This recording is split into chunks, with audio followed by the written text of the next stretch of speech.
This is 365 Sports, powered by Sikkim365.com. Welcome to the Triple Option. Here's your host, Paul Catalina. Welcome in, 365 Sports, the Triple Option. I'm Paul Catalina alongside the one and only Garrett Ross today. And I have fun doing the show with Garrett. Like it is, I mean, just admittedly, and I don't mean to say this to dog you at all, but usually when Garrett has to produce and do the show, it's because we don't have the co-host for that day. That's right. And Pierre, who's going to move from Thursdays to Mondays, starting next week, will be Thursday this week and Monday next week. And he had it Monday this week, and then we're going to have a different new co-host on Thursday. And then this week, his station moved around his days, so he had to switch it. So we're here with Garrett, but I do thoroughly enjoy it. We have great times when we do this show. We have several things to talk about today on the show. Including an idea that one of our listeners, viewers, John, UCF fan John, had that we are going to, and we kind of just spitballed for 5 minutes before the show about things that we can do with it. But even starting small, we're going to have Jack on a little bit later and kind of workshop some issues. And we're very, very excited for you guys to get involved with it when it comes to EA Sports College Football 25. And I might have in this, because of John, found the wife loophole. Oh. So that I don't have to ask for permission. I love this. You want to? Because, here, I'll tell you. Because if the PlayStation mostly lives here, or where we would do some of these things like games and all that, if it mostly doesn't live at my house where it's not like I'm just not upstairs ignoring her, then I think it works. I think it does until you regularly start coming to work early. Yeah. then we got the problem. Why are you going to work at 7:30 a.m.? All these questions. No, don't worry about it. Don't worry about it. Why are you taking the snacks? Yeah. No. What is with the gigantic thing of Utz cheese balls you just bought? Why is that going with you right now? But but we're going to talk about that later in the show. First off, we usually don't start out with basketball, but this is a really interesting Big 12 basketball weekend, a very interesting national basketball weekend if you really look at it. I mean, Kentucky beating Auburn and beating them like they did was really, on the road, was surprising to me, although Kentucky's good. Yeah, they are. They're just young. They're really young. And John Calipari, he had the ultimate one-and-done team. And I got to see them in person in Atlanta just beat a very good Baylor team, the Elite Eight, that year. But they haven't won since then, which has now been more than a decade. And it's because those are the teams he's essentially built since then. And the rest of the country wins with veterans. Yes. So, get old, stay old is the mantra. So the teams that win regularly, and look, the teams that are the best right now, like Houston, Purdue, Arizona, all just chock full of guys who've been there for 3 or more years, Yeah. And then you have maybe a super stud freshman who comes in and sprinkles a little hot sauce on that entree. But other than that, it would be a solid meal on its own. And that's not what Kentucky's been. It looks like they've kind of maybe turned that a little bit, but they're still really young. Well, it's difficult for Kentucky because Calipari can recruit anybody he wants. And for years, you were getting the best of the best, the top-tier talent coming in there. Unfortunately, they're just staying 1 year. And he found himself in that cycle of the one-and-dones. And it's so hard, man, to get people now, and especially in the era of NIL and everything where you can come in and get people to stay longer. But no, I think that's one that he balanced. That was kind of my concern once Baylor started really reeling off these consistent seasons, was how was Scott Drew going to navigate that and kind of fall into the same realm that Kentucky did. But I think Calipari finally figured it out. He knew that you got to get older in this. While they have struggled at times this year, they are really young. He's got a great recruiting class coming again next season. So I think that's when you're probably going to see Kentucky start getting back to consistently competing and making runs for championships. But they are a really good program right now. The SEC is pretty deep, not as near as deep as the Big 12 by any means, but that's a good win for them against a really good Auburn team that they were able to pull off this weekend. Yeah. And so let's get to the Big 12 now. Some interesting things happened this weekend. One, and I think most importantly for this team and my personal sanity, is Kansas won a game on the road against a good Oklahoma team who's in a bit of a funk right now. Baylor thumped them good on Tuesday night or Wednesday night last week, whenever that was. And then they went on the road again, or they then went home thinking they're getting a Kansas team who's a bit of a weakened animal. And then Kansas came out in the second half and played off their feet.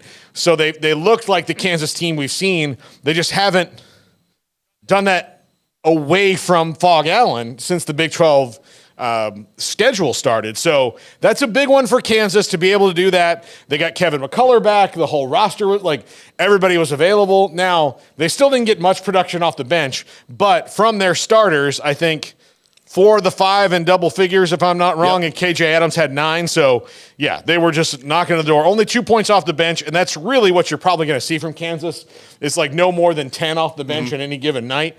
But they had a big win and continue to keep pace. We're going to talk about Iowa State last because they are they're kind of showing the world something that maybe they didn't see before. But Kansas – again, if you're talking about starting lineups and your depth helps you get through the season and get your seeding, your starting lineups is what wins in the postseason for the most part. I mean, now the teams that have 8 legit starters that kind of come at you in waves, they can go far. But really, and this is how it is in any level, your bench is great, but your starters win your titles. No, they are, but I also think it helps when you actually have Hunter Dickinson show up for a whole game and become a major factor. I think that's kind of been the thing for me when I watch Kansas is he's so hit or miss and so inconsistent to what he was during his time at Michigan. I thought that was something that that has kind of been concerning for me.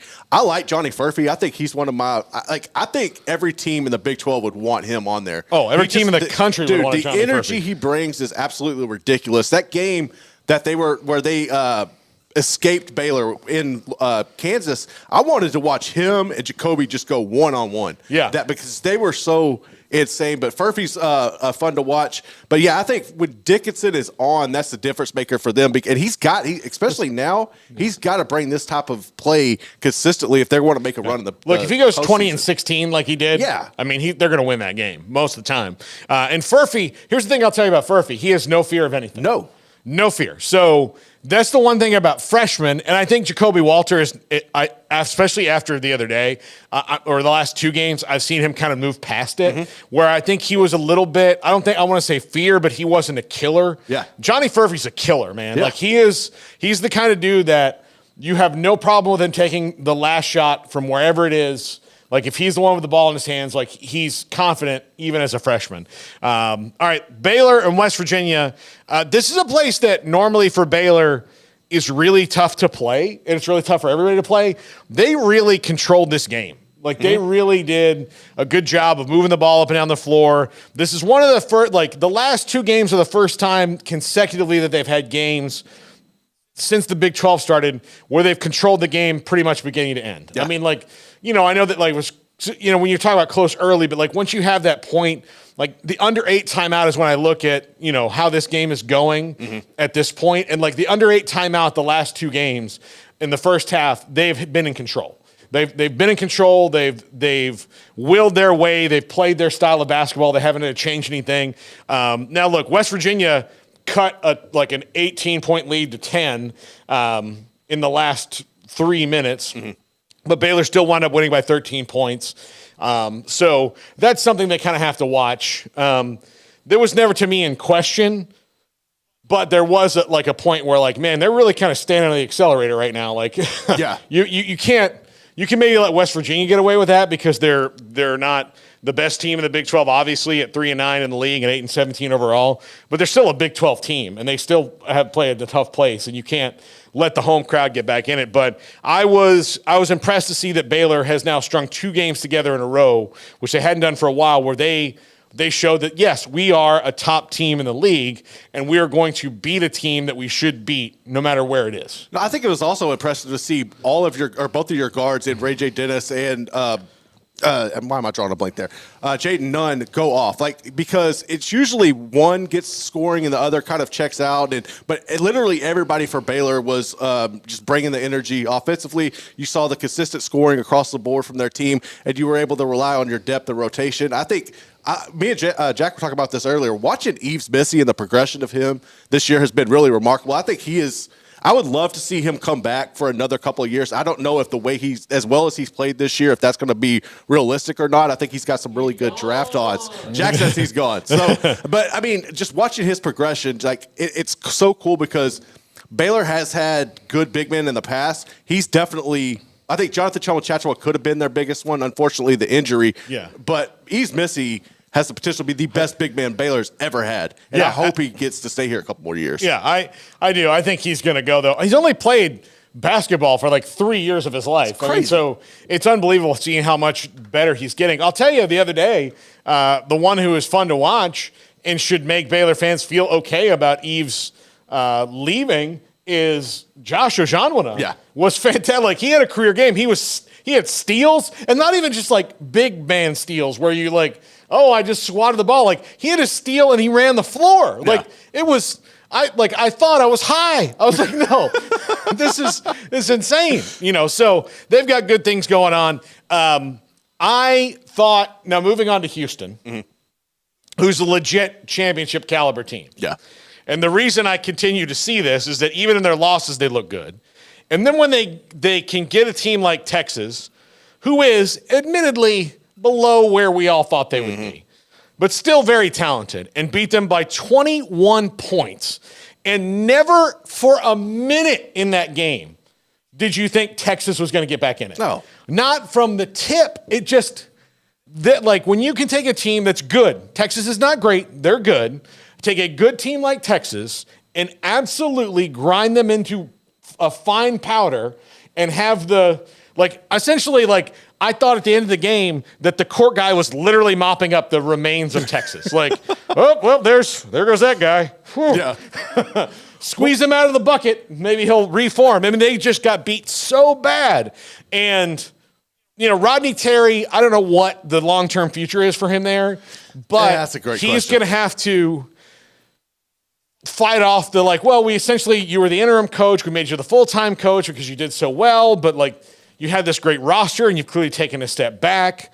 Getting the best scorer that was available in the transfer portal and the guy who was really the best scorer in the country, Max Abmas, to come in to add to Tyrese Hunter and Dylan Mitchell and Disu, who you already all had, not to mention everybody else that they got. Have a veteran like Brock Cunningham who, if you're a Longhorn fan, you love Brock Cunningham. Yeah. If you're a fan of any other team in the world, you hate him. Yes. You hate him, which to me makes me respect Brock Cunningham. I like guys like that. In baseball, it was Mike Napoli. If Mike Napoli was on your team, you love Mike Napoli. If Mike Napoli was not on your team, you want him to get beamed every time. But he was on your team, he's your weapon. Yeah. And Brock Cunningham, I have a lot of respect for a dude who literally everyone hates him. Everybody on the other teams hate him because of his style of play, and he's violent, and I say that out of respect. I say that as a person who grew up not liking the 90s Knicks, but respecting the fact that they didn't give a crap. He would get decapitated going down there. Yeah. Yeah, he would have, if you told Brock Cunningham, we're going to send you back in time, and you're going to get to go at least to training camp with the 90s, early 90s Knicks, or the bad boy Pistons, that honestly, if somebody didn't at least get a chip tooth, they're we played bad defense today. Yeah. We only gave up 71 points and we scored 100. Yeah, but nobody's going to the dentist tomorrow, right. So we're kind of wusses, I like him. But they have a roster that makes no sense why it's not as good. No, it doesn't work well together. It's not consistent. That to me is on Rodney Terry. But when you get Max Abmas, who's the best scorer in the country, to come to a roster that didn't even really need him. No, they didn't. I mean, you could win with the roster you had. He gone to Wichita State or to he had gone to Kansas State. I mean, the whole Big 12 season is probably different. Totally different. But he goes to Kansas State instead of Texas. Both those teams are better, and we're not even like we don't even think about it. Like, right. Or both those teams are probably the same, and maybe Texas, I don't know. It's just one of those weird things that didn't work out. I don't get it. I don't get it at all. Sometimes with that, like, I don't know. I understand a coach is supposed to make chemistry work and everything, but at the end of the day, at some point, especially when you're talking about having guys like Brock Cunningham and who have been around forever, it's got to be on the players to make it work. So as far as like the future of Terry, I think he'll get at least one season in the SEC. And if it's kind of the same track record you're seeing right now, he's gone. But yeah, I mean, it makes no sense for Texas to be as wishy-washy as they are. As far as Houston, man, they are just remarkable. I think when you have Shed going off the way he is, as consistent as he is, it's going to be really difficult to beat. In this game, you had LJ Cryer get out of his own head and was able to be a factor throughout the course of the game, could not miss from beyond the arc. That was really remarkable. So that's the thing to me is if Houston can get LJ Cryer out of his own head and can play consistently, they are elite dangerous. But he's just, I don't know what to make of him sometimes. That's what kind of makes me up there about Houston. Yeah, look, LJ Cryer, and we know him from when he was here. Great kid. Mm-hmm. But, like, I do think he does get tied up in knots mentally sometimes. And, shooter's got to shoot, and that's what he does. And when he's on, like, it's different. It's in those moments where he's not in his head.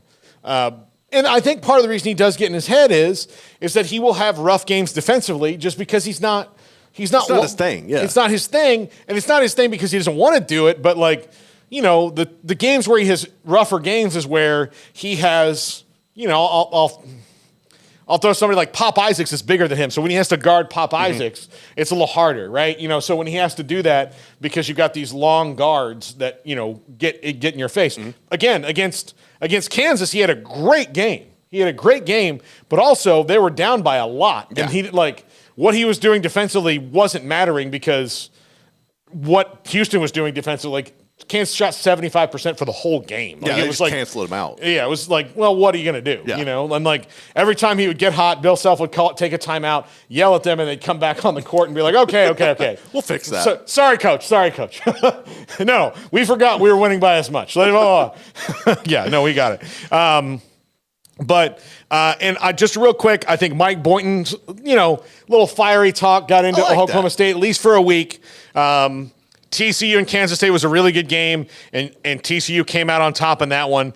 And Kansas State's kind of flirting with maybe not making the tournament right now. So weird. Which is weird because I think they're good, except they don't have a star. Like that's where I think But I think if Max Abmas had gone there instead of Texas, we're talking about, like I said before, like that's probably the difference is they didn't get that guy. Like, when they get Keontae Johnson a year ago, like that. Does that kind of like the whole vibe of, since that incident went down with Naquan Tomlin, does that whole vibe of around that program kind of seem Arizona State football-ish where like you didn't have the backing, like you were told from the top? There's a tension that they've got to deal with. I think the president of Kansas State is very lucky that Jerome Tang is a very loyal person. Right. And that he is someone who will rationally sit down and talk things out. There are other coaches in the country that you could probably already be like, all right, well, they're going to Indiana when that job opens up or whatever, like that. Yeah. That's kind of how it goes. But, and I'm not saying that won't happen.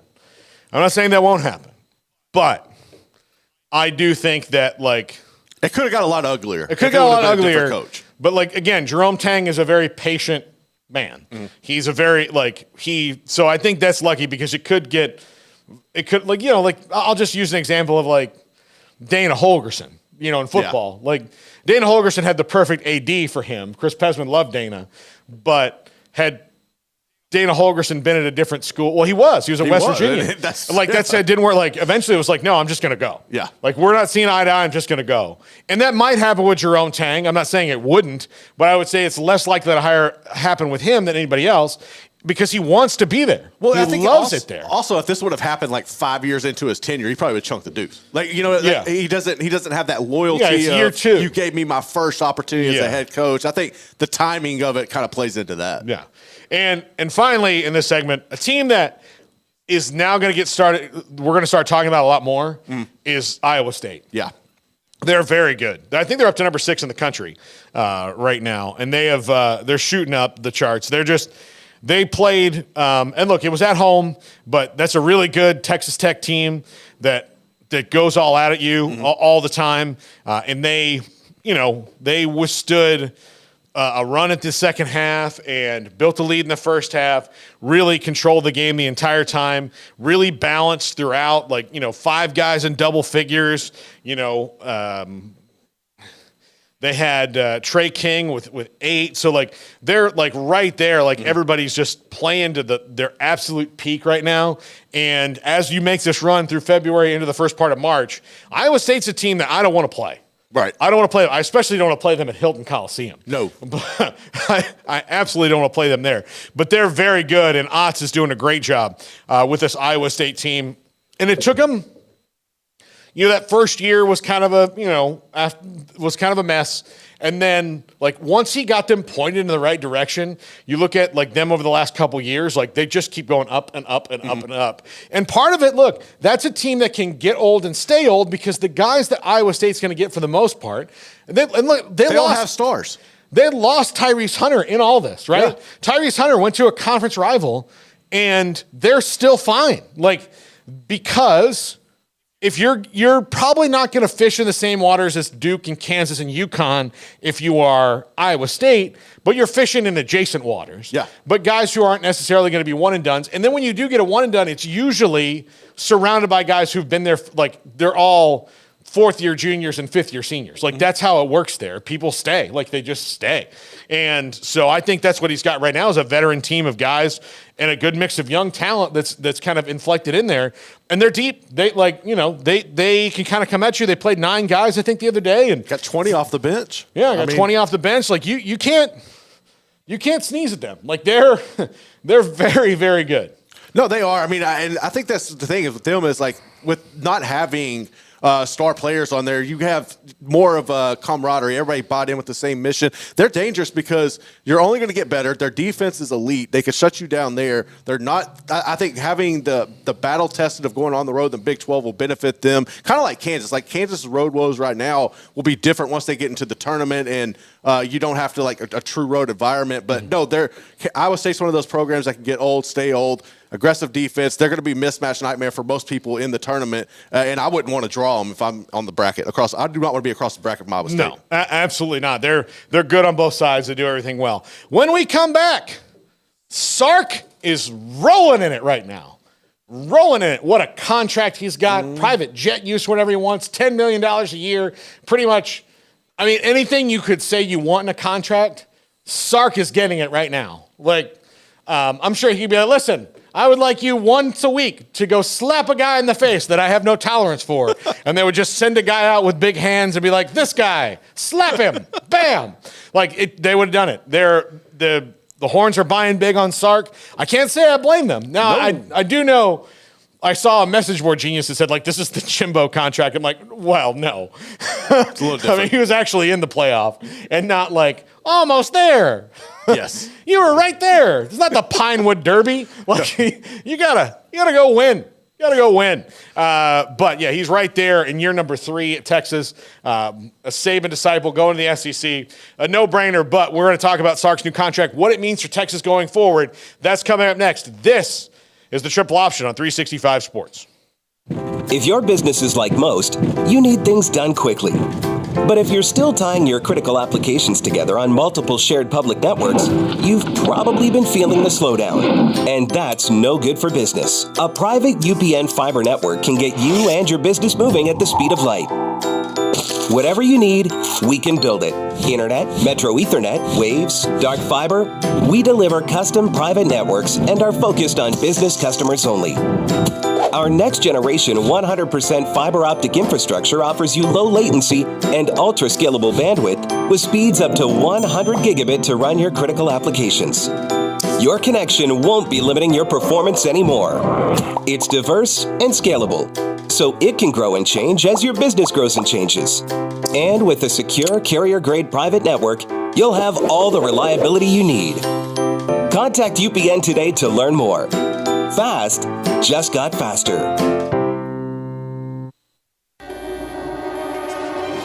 This is 365 Sports, powered by Sikkim365.com. Welcome to the Triple Option.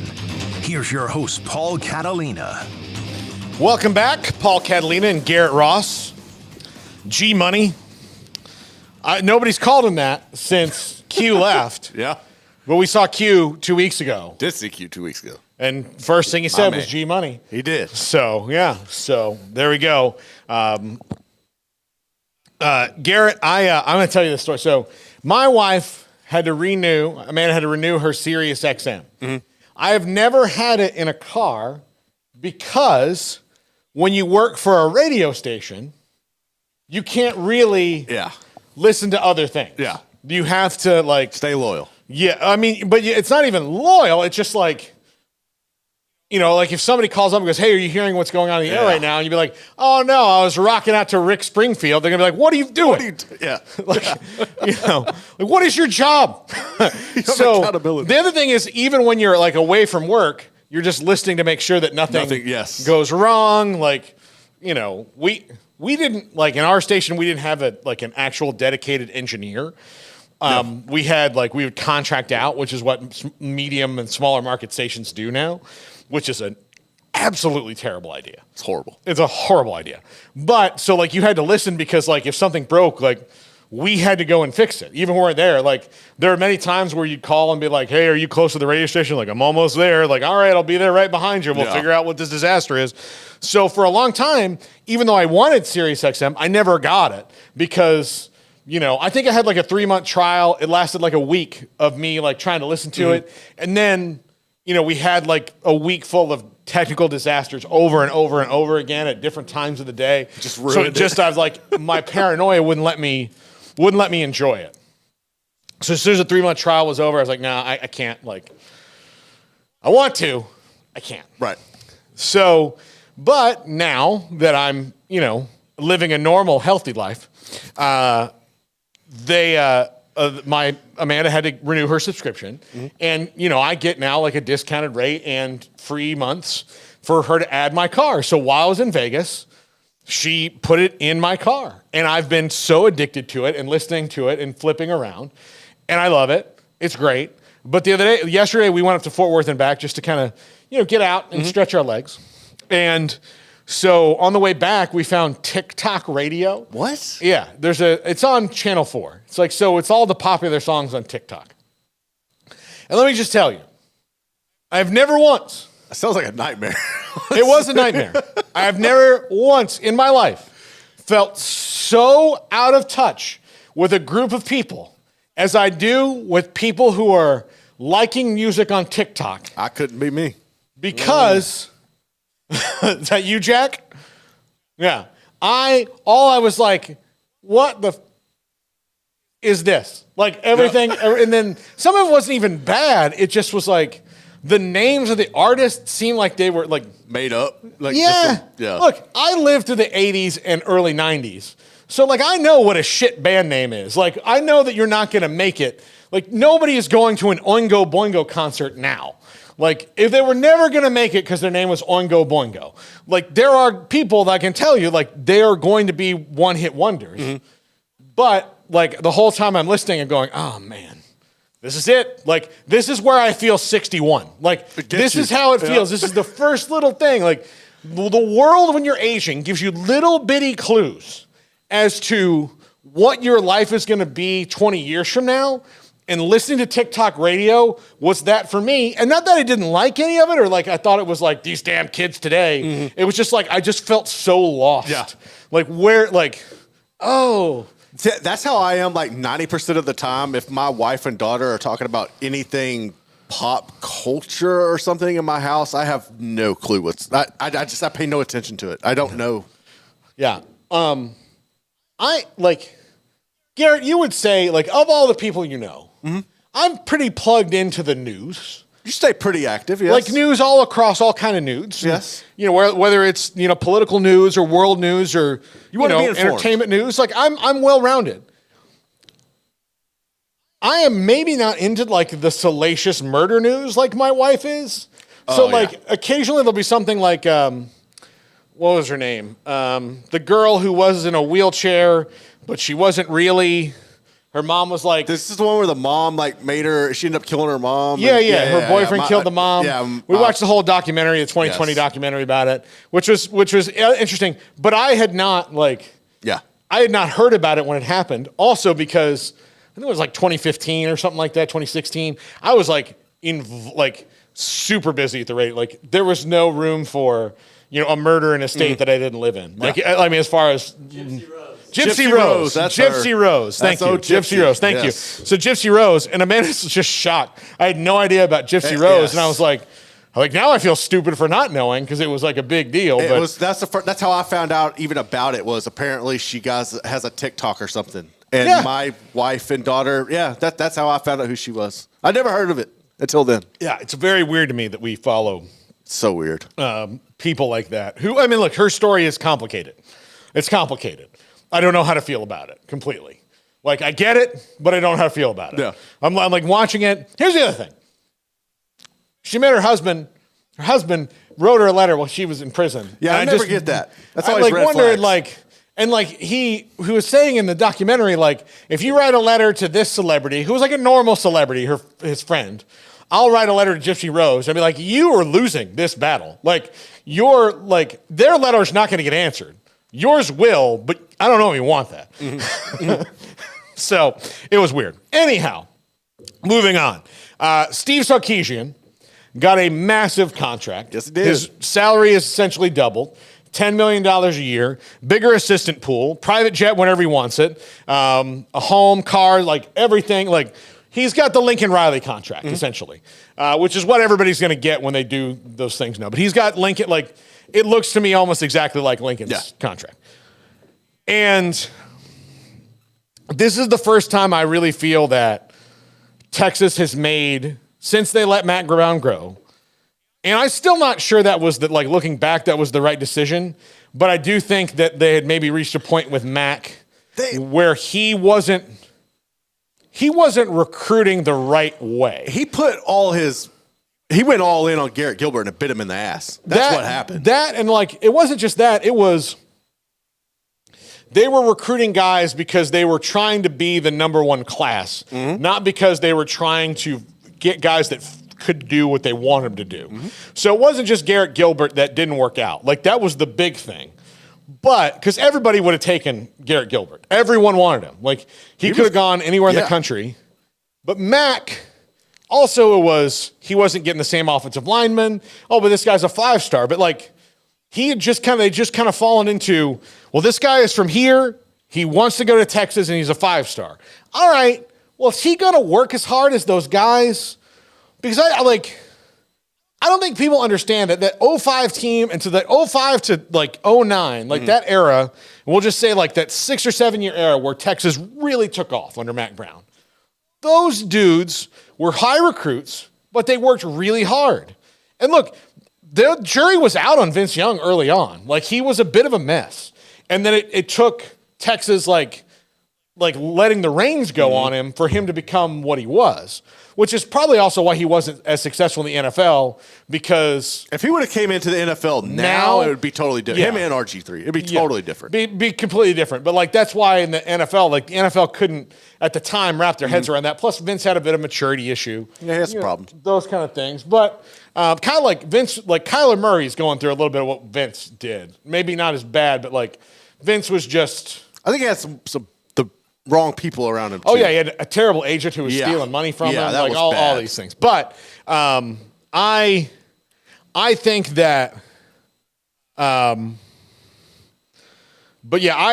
think that Sark is the first one where you could have, if they'd given a massive raise to Tom Herman, I know he got a little extension in there somewhere, but had they given a massive raise to Tom Herman, I just never felt it was going to work out. But because they had not broken out of that culture thing that happened post-Mac of, we're Texas, we're good. Yeah. No, you got to earn good. The other guys, and I think they knew this because they grew up in the era where, Makovic and right before, Texas was good but not great for a long time. Yeah. For a long time, they were good but not great. They weren't, I mean, like the last years of the Southwest Conference, A&M dominated the last years of the Southwest Conference. That never happened before. No. You know? So R.C. Slocum was beating Texas regularly. I think he beat him 7 years in a row. Like that didn't happen before. And so the Big 12 happens, and then they're good but not great. Good but not great. Had the big win over Nebraska that kind of catapulted them a little bit, but Makovic wasn't a fit. Mack Brown came in, and those guys worked so hard to make Texas, because they knew that Texas wasn't great. They knew it, but I think that next generation thought, oh, well, this Texas is great. Like, well, no. Like, between 1976 and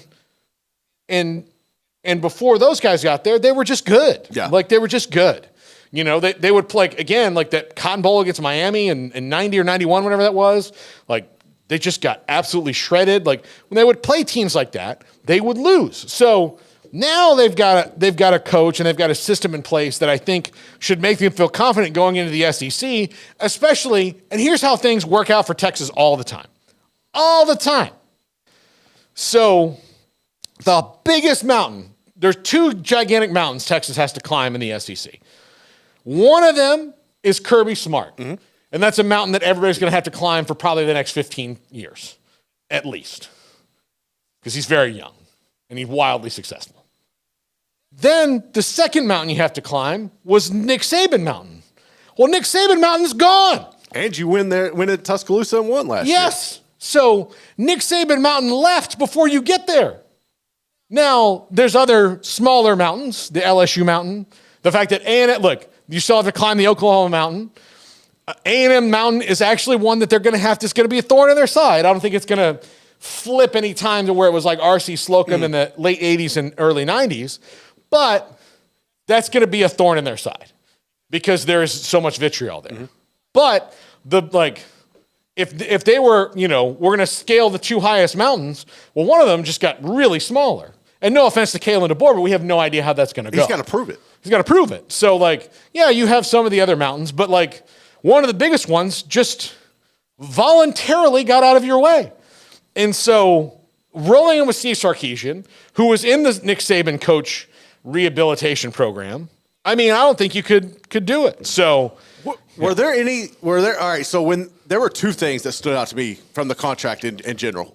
And one was the initial thought of a lot of people would probably look at this as Texas bidding against themselves.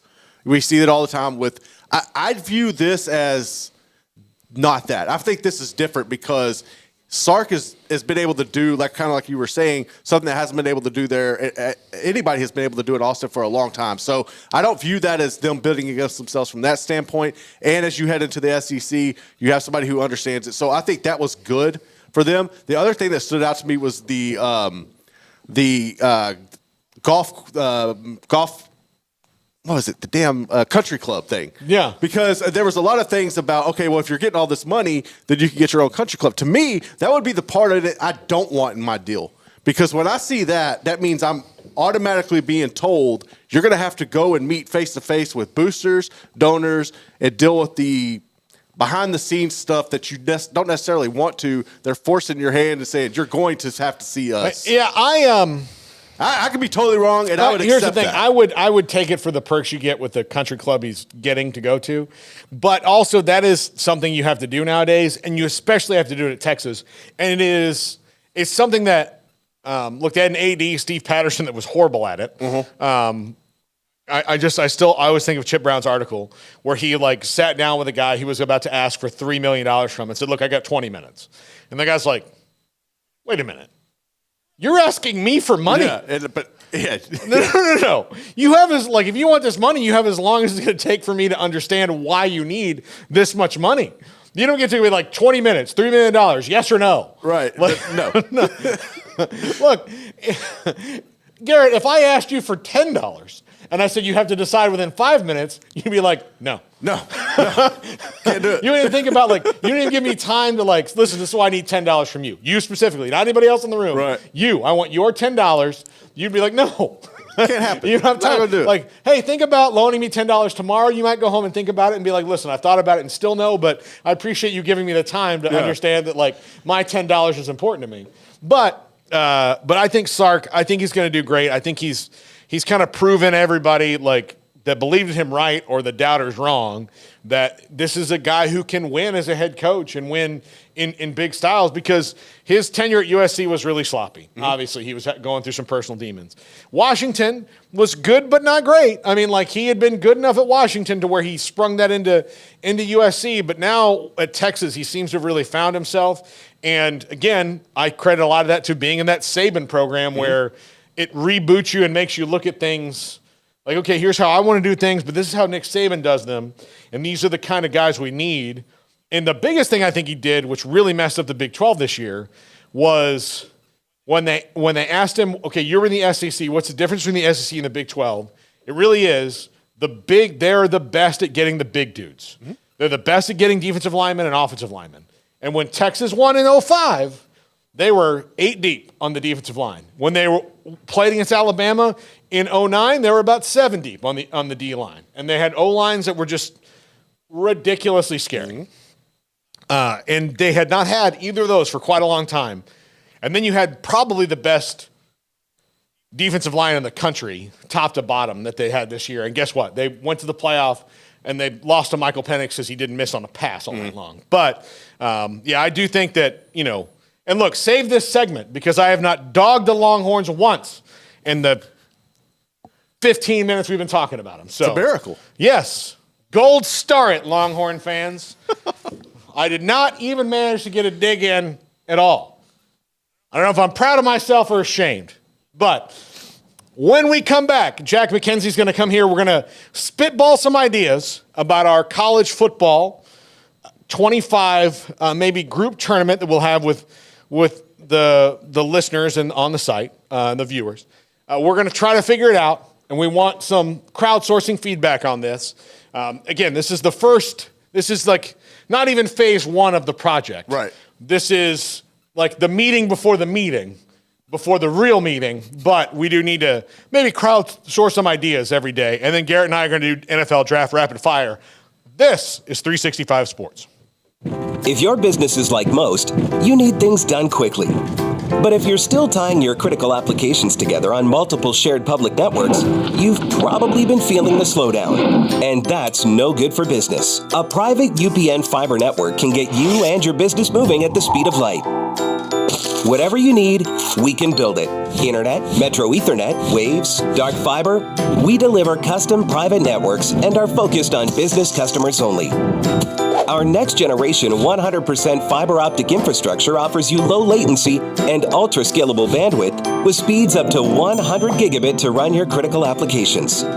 Your connection won't be limiting your performance anymore. It's diverse and scalable, so it can grow and change as your business grows and changes.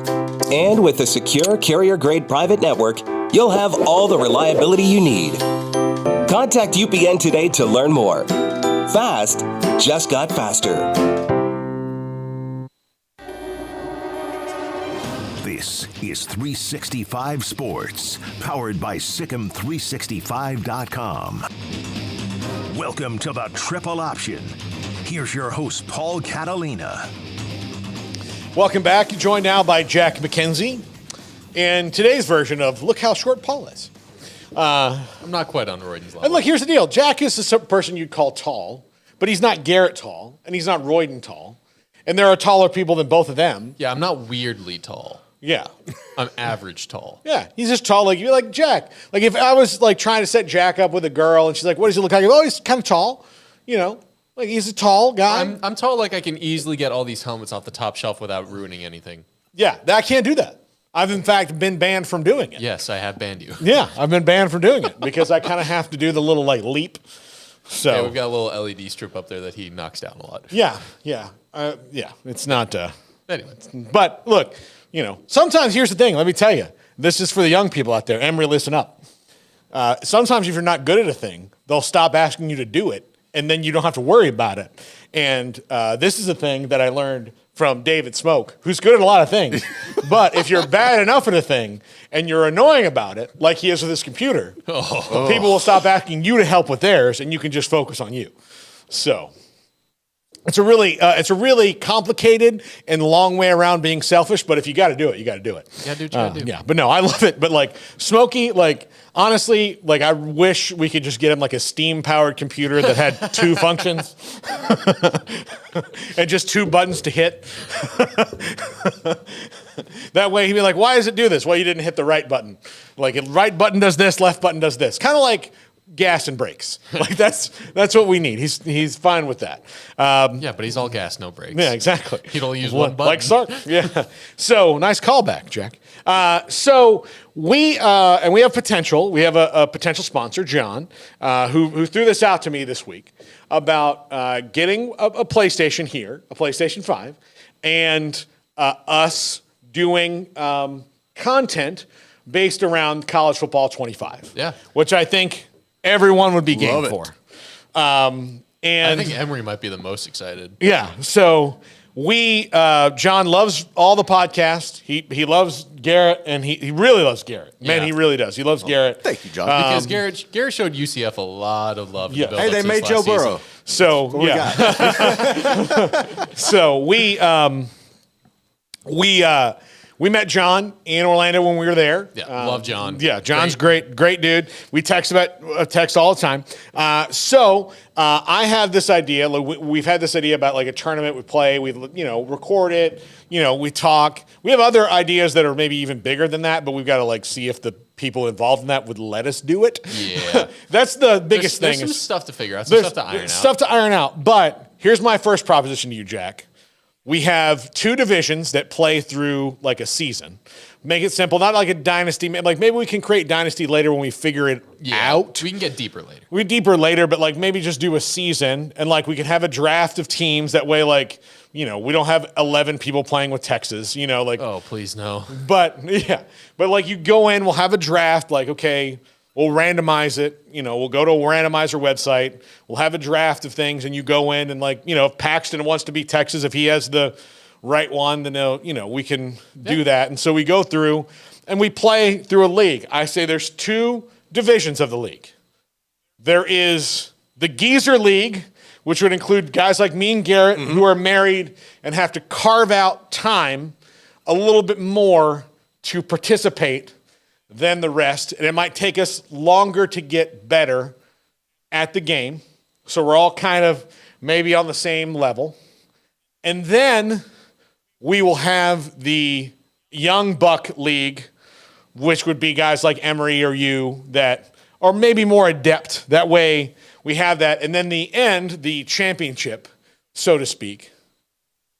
We can do a 12-team playoff. We can set it up. We can bracket it. We'll do a 12-team playoff. But the champions, the way we'll bracket it would be different. Like we'll just do 6 and 6, the highest ranked 6 in either side, and then go forth that way, and then play a championship. And the winner would be the Geezers versus the young guys. There's some things we got to take into account. Which one, if we're playing on the new EA Sports NCAA Football 25. We don't know just what the online systems will build out to be like. Will you be able to play a one-off season? Do you automatically have to go into dynasty mode? Which, if there's not a dynasty mode, that game is going to crash and burn with its fan base. So I'm assuming there is. Yeah. And then, like, if we do 2 different seasons, one for the old guys league, one for the young guys league, then we're just gonna have to look at keeping track of injuries and whatnot at the end to see who should be able to play in those playoffs. Yeah, we can have a committee. Yeah, we can have a committee. We can make arbitrarily terrible decisions that have nothing to back them up with. Yeah, Paul, you can be the spokesperson. Yeah, just listen. You'd be better than any one of the actual college football playoff committee. Yeah. Here's the thing: we just didn't like you. No, we didn't think so. We watched a bunch of this, but yeah, we can go through, and some of it might be easier to figure out than the committee because we'll probably have. I think we'll probably have maybe more stacked wins and losses where it's a little more clear. But that's 5th and 6th teams probably gonna be pretty tough. Yeah. So yeah, we're gonna do that. I think it'll be because we're gonna pick. We can do 12 each side or 6 each side and maybe make it, but like ultimately the winners of each side are gonna play each other. Yep. And we're gonna do that. So we'll have to track through on that, and then I guess that I don't know how it would meet in the middle, but we'll figure all that out. We can figure all of that. Any ideas that you guys have, please put them in the comments, put them in the chat. Send it up to the text line 254-339-1122. We've got some time because it's February now. The game doesn't come out until July. We have some time to build this out, and I want to do it, and I want to do it right, and I want to do it where the most people are going to have fun and have it, like, have this thing, because we are fired up. Like, this is the only thing that could have honestly got me back into it, like, at all, because this was my, like, I think this was people. You were going to play. I was going to play, but, like, if college football had not come back, I would not even, like, consider any of this. Like, it wouldn't even, like, it'd be like, what's it going to do for me? For me, personally, I grew up playing a lot of video games, a lot of sports video games. Yeah. I had, among other consoles, a Nintendo Wii and an Xbox 360. Those are the last consoles I've bought. Yeah. And you know why? In large part, because the NCAA football games stopped being produced. Yeah. Those were the games that would probably have gotten me to get an Xbox One, Xbox Series X. I don't even know. Whatever they are, yeah. So, like, it would get me to get a PS5 at this point, maybe. Now, let me ask you this. If I have a PS5 and you have an Xbox, can we play against each other?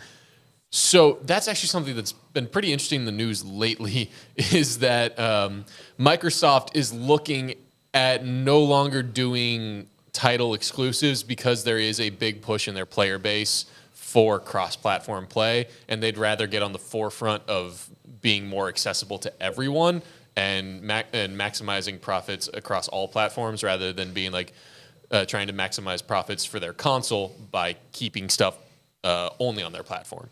Yeah. Okay, that's good, because I'd like to see that going forward. In the strain of that, hopefully and probably there will be cross-platform. Okay, good deal. Glad to know that. I'm not fully caught up on Madden. Look, we might have to do an Xbox and a PlayStation. I don't league, think so, but like, to my understanding, I think Madden is cross-platform. Okay, and that's EA's flagship football game. So I would assume, if that is true, because I don't know, because Madden sucks as a game. If that's true, then they will have easily cross-platform for NCAA. Yeah. Okay, good deal. So this is going to happen. So we're going to do it. We have months to build this out. But yeah, I think we're going to do it. I think there's going to be enough interest in it, and we'll. Yeah. And we're always looking for ways to interact with the fans better and get people to, I don't know, maybe know us a bit more on a personal level. Here's the thing. Also, just don't show up to my apartment or his house. Yeah. Video game content will skew our viewer base younger. Yep. Yeah. A little bit. Like, we do great. We're going to piss off some of the old all the people that are in here now. We do great with your demographics. And please, we do okay with the younger people. Like, based on what we are, we do okay. Better than we did on radio. I'll tell you that right now. Yes. Like, there was, like, Emory might be the outlier in this, but there were times where, like, I would meet kids Emory's age, and they would, like, you know, we'd be at a job fair, like Baylor would have me for internship things. And they're like, I didn't even know we had radio stations in this town. You're like, oh, Jesus. Hey, Emory, do you ever listen to the radio, like, have a show you tuned into? Oh, he's from Oklahoma. Of course he did. No. WWLS Sports Animal. Yeah. Okay, there we go. So he's a good one. Yeah, he's a good one. For me, I would listen to a bunch of The Ticket growing up in Dallas. Yeah, see, you're good. You had, and like, again, but sometimes people didn't grow up in great sports market towns. Like Orlando is not a great market for sports radio. Like, Mark Daniels is the best thing they have on, and I'm not just saying it because he's my friend. He's the best thing they got on, but like, they do have to like swim upstream because like Tampa's right there, and like a lot of the fans like, I'll just listen to 850 in Tampa, and like I'll just anyway. But yeah, so this is great. I'm excited. This is gonna look. Hey, if you're an older person and would like to jump into this, I don't care if you're 50 or 60. If you feel like you want to play the game, get yourself a console. Or go. I'll tell you this: there's gaming places you could just even go and sign in with your gamer tag and play it. So, and the beauty of these games, honestly, is kind of letting you dream and see stuff that you probably won't get to see in real life. You can take your Baylor and go win a national championship with them. I'll probably never see that in my life. I think I have to come to terms with that. But it's also, there's other stuff that we haven't been able to see in those settings for years, because 2014, as a Baylor fan, McLean Stadium was not in the last officially made game. Yeah. So I haven't seen McLean Stadium in a game. Every time I play a home game as Baylor in NCAA 14, we're playing in Floyd Casey. Yeah. Yeah. See? So there you go. Is there anything that comes to your mind of like what didn't exist Because Kyle Field got a bunch of upgrades. Yeah, stuff Kyle like that. Field will look cooler. The Doak will look cooler. The Swamp will still look the same. The Orange Bowl won't be there. The Orange Bowl won't be there. Oh, yeah. man. Like that's the thing. There's more stuff that probably won't be there than will. You know, I think rules wise, also here's the thing. I hope they still have the old school offenses that are in there and available for you to use. But the offenses are going to look completely different because they'll start installing playbooks of guys who have come along recently. Lincoln Riley's playbook has all happened since then. And Kalen DeBoer's playbook has all happened since then. And all these kind of offensive innovators that are new, look, most of the Bryles offshoots will like Zach Kitley, that'll be a new one. Those things, that's what I'm kind of excited to see is how that does. And I do hope they still keep where I can run the wishbone if I want to, you know. Honestly, I hope they have a playbook in there that's just the Mike Leach playbook. Yeah. I mean, some of those, because again, Mike Leach was still relatively a new thing in 2014. But I hope they name it the as far as video games, just do those things. So, all right, Jack, we have to do a quick NFL draft rapid fire. Otherwise, I'm a liar. My bad. Oh yeah. So no, it's great. We wanted more. So, but yeah, I think we'll get it. So, we'll get it going, and hopefully maybe we can get the attention of the EA people, and they can see that we have value, which we do. We have value as human beings. Okay, on a basic level, I'll give you that. And YouTube creators, which is still a title I'm not nuts about. I don't I don't know. I think of creator, I think like Michelangelo, and I'm just crapping out sports videos every day. So I don't know if I'm not doing the Sistine Chapel. But I like my photo work. yeah, I'm not. I'm more of a creator than you, Paul. And here's the thing: it's I feel I'm very confident in the stuff that we do, and I think we do good stuff. I'm very proud of what we do, but also I'm lumped into a thing with a girl who's this is what you do with makeup. You put this here, and you put God. Thank you for helping society. So NFL draft rapid fire. What do you got going on there? Okay, so I asked. We have 4 minutes left. Let's do it. So we will go through, and I ask Garrett questions, and we ping pong back and forth. So would you like to participate? Sure, why not? Okay. We have not talked about a team to me that is very intriguing. They have a ton of draft picks, 2 in the first round, the Arizona Cardinals. Now, if you're the Arizona Cardinals at 4, provided that there's a quarterback you like still on the board, do you go for the quarterback and trade Kyler Murray, whose contract is massive and maybe untradeable? Or do you draft someone like Marvin Harrison Jr. to help out Kyler Murray and then go on down the line?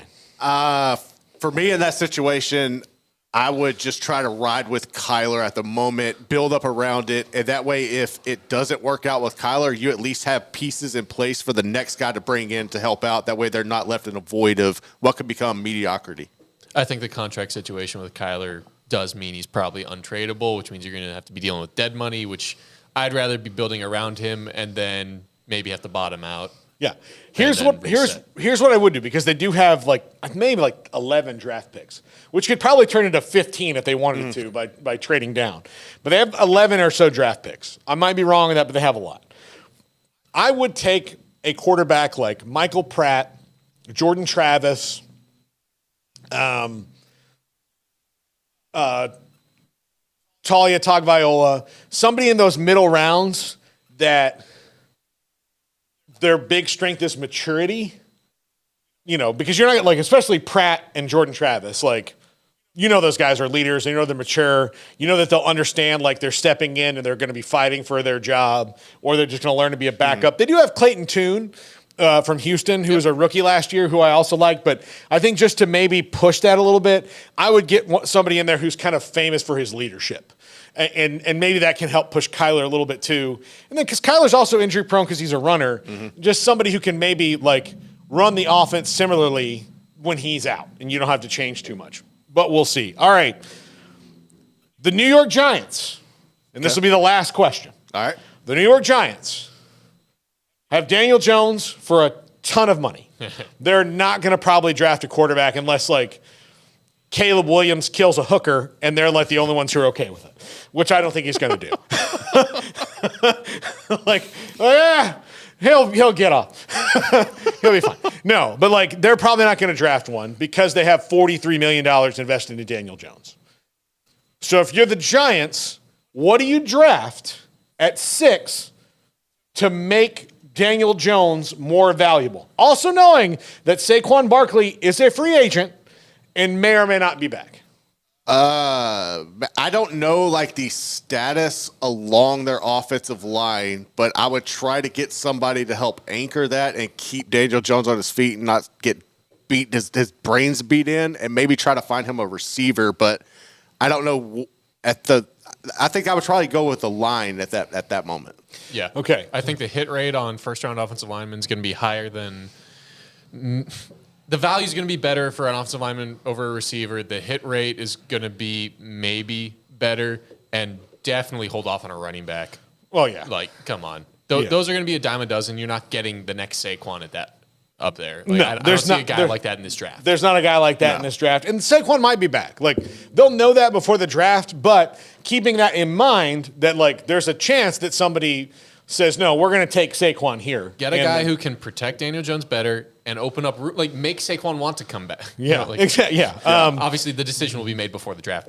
But like, make it to where if you do bring him back. Now, and I do think that there are guys that they could get in the second round that could help the wide receiver. But I'm telling you, if Roma Dunze is staring at me in the face at number 6, I would be like, because they haven't had that. They haven't had that playmaker. The other thing and we'll talk about him tomorrow.